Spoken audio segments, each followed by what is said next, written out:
Good morning student. आज का जो हमारा टॉपिक है वो है चीन और ताइवान के बीच बढ़ता तनावपूर्ण संघर्ष।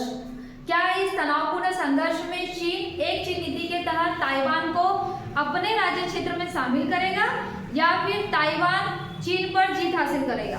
तो आज जानते हैं कि चीन और ताइवान के बीच तनाव जो स्थिति है वो क्यों उत्पन्न हुई है।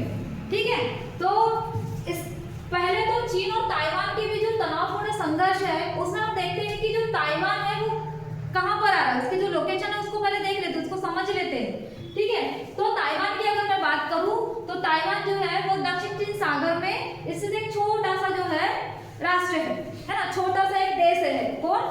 ताइवान। इसकी कहानी ये है कि जो ताइवान है, जब जापान और चीन के बीच में जो युद्ध हुआ था तो जापान ने जो है इस ताइवान पर कब्जा कर लिया था, लेकिन 1949 के आते आते ताइवान जो है वो चीन से अलग हो गया था। उस टाइम पे इसने अपनी राजधानी किसको बनाया था? ताइपे को, है ना। इसने जो अपनी राजधानी किसको बनाया था? ताइपे को। अब 1949 में ताइवान अलग हो गया तो कुछ ऐसे देश थे जिन्होंने जो है इसे संप्रभु राष्ट्र होने का जो है दर्जा दिए थे। पूर्ण रूप से ये संप्रभु राष्ट्र नहीं है ना। जो ओटी बोती बोलते हैं ना कि 100 में से 90 आ गए तो जो है आपको ये कहना चाहिए क्लास का क्या बना दिया जाएगा? कैप्टन बना दिया जाएगा।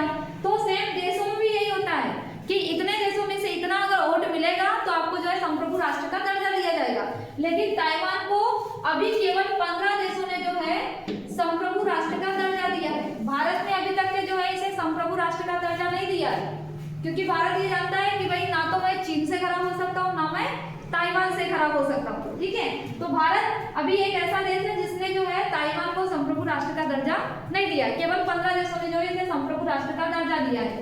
तो भाई ताइवान चीन के लिए इतना खास क्यों है ना।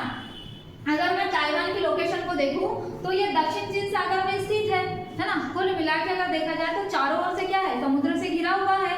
तो समुद्री क्षेत्र में क्या मिलता है? आपके तेल, गैस, मछलियां, है ना। समुद्री जो कहना चाहिए जैव विविधता उसकी दृष्टि से परिपूर्ण है। तो कुल मिला के अगर देखा जाए तो तेल, गैस के जो भंडार है और जो समुद्री व्यापार मार्ग है, क्योंकि जितना भी जो हमारे यहाँ पे जो व्यापार होता है समुद्री क्षेत्र से उसका लगभग 50% जो व्यापार है वो कहाँ से होता है? इस दक्षिण चीन सागर, पश्चिमी प्रशांत महासागर से। तो अगर मान के चलो कि एक जहाज भी, अगर भारत का भी जहाज अगर मान के चलो उसको जापान में अपना सामान लेके जाना है तो ताइवान के जो छोटे छोटे जो द्वीप है वहां पे जाके क्या करेगा? रेस्ट करेगा ना। इकट्ठे चलते तो नहीं जाएगा कि चलो चलो चलो हमें जापान जाना है, थोड़ा रेस्ट करेगा। तो इस रेस्ट में या इस सीमा से गुजरने पर उसको क्या देना पड़ेगा? टैक्स देना पड़ेगा ना। किसको? ताइवान को। कल को अगर चाइना जीत गया तो वो टैक्स किस चीज में चल जाएगा? चाइना की इसमें, मतलब चाइना की जो आर्थिक स्थिति वो क्या हो जाएगी? और बढ़ेगी। तो चीन जो है ताइवान पे क्यों कब्जा करना चाहता है? एक तो जो समुद्री जो कहना चाहिए खनिज है, तेल गैस के जो भंडार है, और कहना चाहिए कि समुद्री व्यापार मार्ग से जो कहना चाहिए आर्थिक जो कहना चाहिए एक वसूली के रूप में जो पैसा मिलता है, जो धन मिलता है ना। तो उसके लिए जो है चीन ताइवान पर कब्जा करना चाहता है। लेकिन ऐसा ही नहीं कि चीन ताइवान पे कब्जा कर लेगा। इसके पीछे और रीजन है कि ये जो छोटे छोटे कंट्री जो है ना, जापान और कहना चाहिए दक्षिण कोरिया, उत्तरी कोरिया, ये भी इसके लिए इम्पोर्टेंट है, ना कि ताइवान। अगर देखा जाए कि ताइवान और चीन, तो चीन से ताइवान जो 180 किलोमीटर दूर है, ज्यादा दूर नहीं है ना। मतलब यहाँ से अगर देखा जाए दुर्ग से तो मतलब गोंदिया वाला इलाका, महाराष्ट्र का जो गोंदिया वाला इलाका है इतना दूर आएगा आपका, है ना। तो चीन ताइवान से कितना किलोमीटर दूर है? 180। और चीन से जापान कितना किलोमीटर है? 110, है ना। अब ये कहानी ये होती है कि ये जो तनाव है वो क्यों बढ़ा? इकट्ठे तनाव नहीं बढ़ता, कुछ हुआ होगा तभी तनाव बढ़े, है ना। तो पहली बात कि अभी वहां की जो पार्टी है पीपल रिपब्लिकन पार्टी, है ना, वहां के जो राष्ट्रपति है शी जिनपिंग के द्वारा एक अभी दिसंबर 2025 में बयान आया, मतलब लगभग लास्ट डेट को या कहना चाहिए 1 जनवरी 2026 को एक बयान आया कि चीन एक चीन नीति के तहत ताइवान को चीन राज्य क्षेत्र में या चाइना राज्य क्षेत्र में क्या करना चाहता है? शामिल करना चाहता है। और ये ऐसा बोल रहा है कि समय की मांग है, मतलब ये समय ये बोल रहा है कि ताइवान को चीन में क्या करना चाहिए? शामिल हो जाना चाहिए। ठीक है, दूसरी ये चीज और ये है कि अभी 29 से 30 दिसंबर 2025 के बीच में यहाँ पे जो है जस्टिस मिशन हुआ है। ऐसा कि ये सबसे बड़ा रक्षा का सबसे बड़ा जो है सैन्य अभ्यास था। कैसा सबसे बड़ा सैन्य अभ्यास था? तो इसके पीछे कहानी ये है कि इसी टाइम पे इसने ये जो ताइवान के जो क्षेत्र है उत्तर पश्चिम पूर्व मतलब चारों तरफ से जो इसे घेरा था। इसके जो 5 जोन बनाए गए थे 1 2 3 4 और 5 जोन, इसको चारों तरफ से घेरा था और लगभग यहाँ पर जाके जो है उसने यहाँ पर जाकर जो है उसने कौन सा जस्टिस मिशन 2025 सैन्य अभ्यास किया था। इस सैन्य अभ्यास की खासियत ये थी कि थल सेना, वायु सेना, नौसेना और रॉकेट मिलिट्री जो थी इसका रॉकेट का और कहना चाहिए मिसाइलों का और गोलाबारी का, लाइव फायरिंग का और बम, ये सभी का यूज किया है ना। और ऐसा कहा जाता है कि इस जस्टिस मिशन के तहत ताइवान के पास वाले इलाके में जो है रॉकेट और मिसाइल और बम गिराए गए हैं।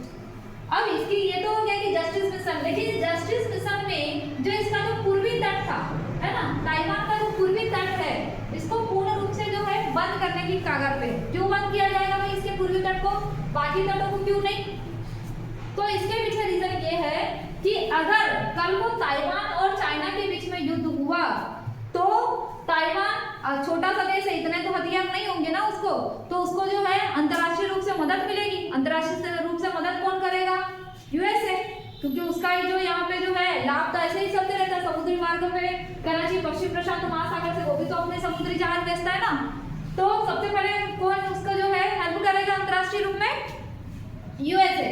फिर भाई उसका जो साथ देंगे उसका जो है एक बंदा बैठा है जापान, दक्षिण कोरिया, यूरोपीय संघ जो यूएसए के पक्ष में है ना, वो उसकी हेल्प करेगा। चीन की हेल्प कौन करेगा? रशिया।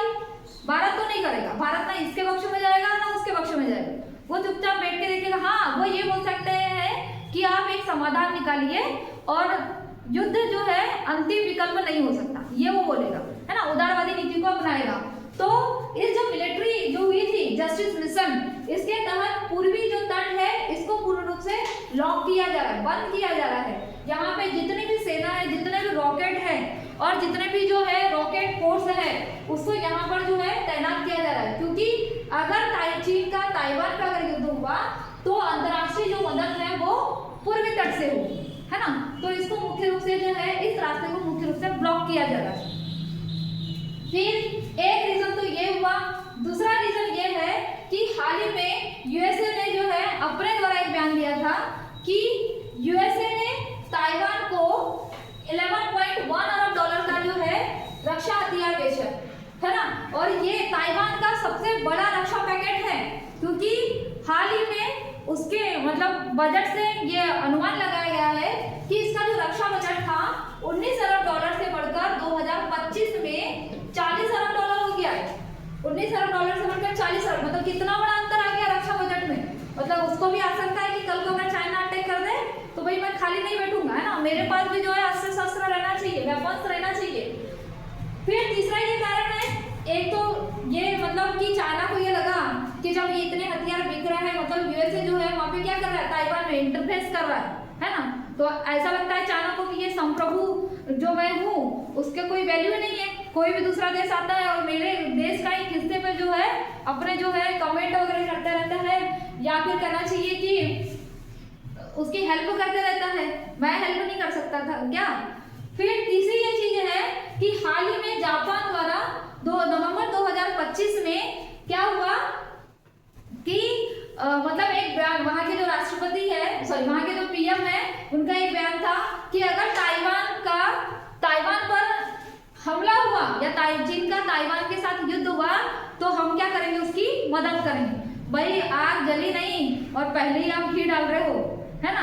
तो वहाँ के जो राष्ट्रपति शी जिनपिंग, गुस्सा नहीं आएगा वहाँ पे चाइना वालों को कि भाई हुआ कुछ नहीं और पहले के पहले आप बयानबाजी कर रहे हो है ना।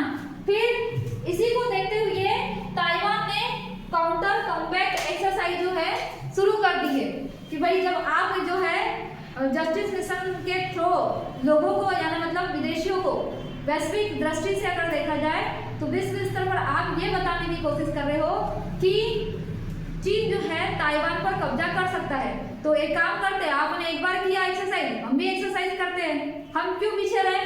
तो इन्होंने जो है ताइवान मतलब काउंटर कॉम्बैट एक्सरसाइज जो है शुरू की है ना।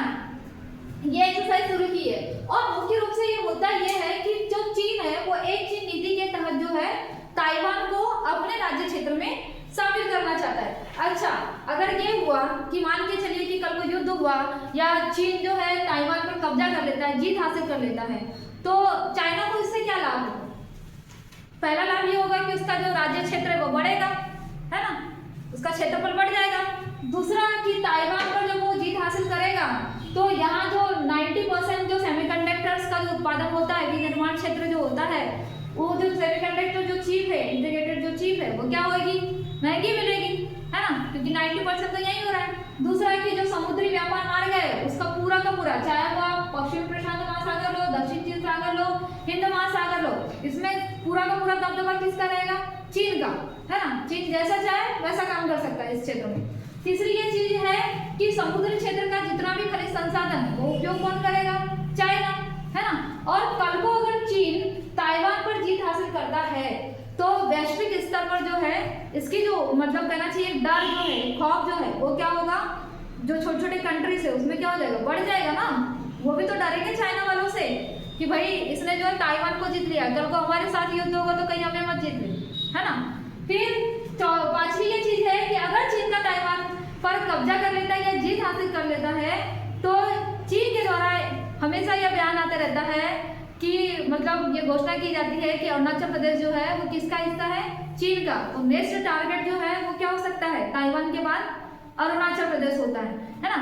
तो कुल मिला के अगर युद्ध हुआ या ताइवान पर कब्जा किया गया तो वैश्विक दृष्टि से अगर देखा जाए तो राजनीतिक, सामाजिक और आर्थिक, राजनीतिक और आर्थिक जो स्थिति है, सामाजिक स्थिति केवल यहीं पर उत्पन्न होगी, समाज भी प्रभावित होता है ना। तो आर्थिक दृष्टि से और राजनीतिक दृष्टि से जो है तनाव की जो स्थिति है वो बढ़ेगी। अमेरिका के तो सबसे ज्यादा जो हित है वो प्रभावित होंगे, वैश्विक दृष्टि से भी हित प्रभावित होंगे, है ना। और भारत के लिए एक चीज ये होगा कि हमारे यहाँ पे जो सेमीकंडक्टर जो हमें सस्ते दामों पे मिल रहा था, क्योंकि हाल ही में जो है हमने एग्रीमेंट भी किया था, समझौता भी किया था किससे? ताइवान से। तो अगर मान के चलो कि कब्जा हुआ तो वो चीजें हमको सेमीकंडक्टर्स महंगी होगी। जब महंगी होगी तो जो हम चला रहे हैं ना नवीकरणीय ऊर्जा जिसमें इलेक्ट्रिक वाहन को हम ज्यादा महत्व दे रहे हैं, है ना, क्योंकि ना हमारा जो मोबाइल है वो भी चिप से चलता है, इलेक्ट्रिक वाहन भी है वो भी चिप से चलता रहता है, तो वो भी चीजें क्या हो जाएगी? महंगी हो जाएगी। तो हमारी जो भारत के जो लोग हैं उनकी की जो जेब है वो भी तो खाली होगी ना। तो कुल मिला के अगर हम बात करें तो चीन और ताइवान के बीच में अगर संघर्ष होता है तो इसका जो है वैश्विक स्तर पर प्रभाव सबसे ज्यादा दिखाई देगा, क्योंकि अभी जो है वैश्विक स्तर पर जो मतलब जो संकट है वो बढ़ रहे हैं। जैसे रशिया यूक्रेन युद्ध तो चल ही रहा है, फिर इसके अलावा ईरान इजराइल, ईरान फिलिस्तीन, इसके अलावा भारत पाकिस्तान। तो कुल मिला के जो भू राजनीतिक अगर दृष्टि से देखा जाए विश्व स्तर को तो लगातार जो तनाव है वो बढ़ते जा रहे हैं। ठीक है, समझ में आया ना। अब क्वेश्चन यहाँ से क्या पूछेगा कि जो चीन है और जो ताइवान है ना, कितना किलोमीटर की जो सीमा वो साझा करता है? 180 किलोमीटर। ताइवान एक छोटा सा देश है जिसकी राजधानी क्या है? ताइपे, है ना। और तीसरा की कारण क्या है? अगर मैं इसका क्वेश्चन तो कारण अगर पूछेगा तो आप बता सकते हो। और मुख्य रूप से जो मतलब व्यापार है वो व्यापार की दृष्टि से, क्योंकि हमारे यहाँ जो युद्ध होते हैं ना आजकल व्यापार की दृष्टि से होते हैं, है ना। 50% टैरिफ अमेरिका द्वारा लगा दिया जाता है ना। तो कुल मिला के जो है आजकल जो युद्ध होते हैं वो व्यापार के लिए होते हैं। तो ये तो कहानी समझ में आई कि चीन और ताइवान के बीच में अगर युद्ध हुआ तो वैश्विक दृष्टि से या वैश्विक हित सर्वाधिक प्रभावित हो। ठीक है, थैंक यू।